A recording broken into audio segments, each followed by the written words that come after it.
नमस्कार साथियों, स्वागत है एक नई वीडियो में। ऐसी वीडियो देखने के लिए हमारे चैनल को सब्सक्राइब जरूर करें और चैनल को लाइक करें।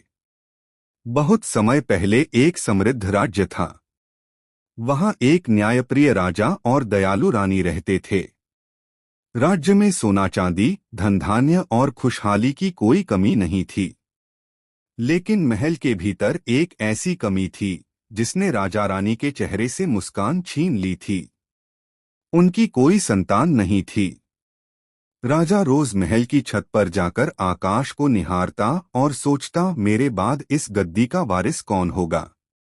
रानी मंदिरों में जाकर देवताओं से प्रार्थना करती, हे प्रभु, हमारे जीवन की सूनी गोद भर दो। कई यज्ञ हुए, कई पूजा पाठ, कई व्रत, लेकिन हर बार निराशा हाथ लगी। रानी रात को आंसू बहाती और कहती, राजन, राजमहल की यह चमक भी फीकी लगती है जब जीवन में अपना संतान न हो। राजा चुपचाप उसकी आंखों से आंसू पोंछता, पर भीतर ही भीतर वही चिंता उसे भी खाए जा जाती है। एक दिन महल के बगीचे में कुछ अद्भुत हुआ। वहां अचानक एक तेजस्वी साधु प्रकट हुए।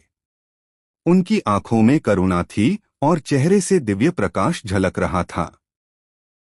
राजा तुरंत दौड़कर उनके चरणों में गिर पड़ा और अपनी व्यथा सुनाई। साधु ने शांत स्वर में कहा, राजन, तुम्हारे सत्कर्म व्यर्थ नहीं जाएंगे। चिंता मत करो। उन्होंने अपने झोले से एक दिव्य फल निकाला और कहा, इसे रानी को खिलाओ। 1 वर्ष के भीतर तुम्हारे आंगन में संतान की किलकारी गूंजेगी। राजा रानी ने श्रद्धापूर्वक साधु का आशीर्वाद लिया। उसी पल उनके हृदय में एक नई आशा और खुशी का संचार हो गया। और जैसे ही साधु आए थे, वैसे ही अचानक वे अदृश्य हो गए। राजा रानी उन्हें ढूंढते रह गए, लेकिन साधु कहीं दिखाई न दिए। समय बीता और साधु का आशीर्वाद सच हो गया। रानी ने एक सुंदर पुत्र को जन्म दिया। महल में ढोलन गाड़े गूंज उठे, पूरे राज्य में दीपक जलाए गए और प्रजा खुशियों से झूम उठी। राजा ने उस साधु को ढूंढने की कोशिश की, पर वे कहीं नहीं मिले।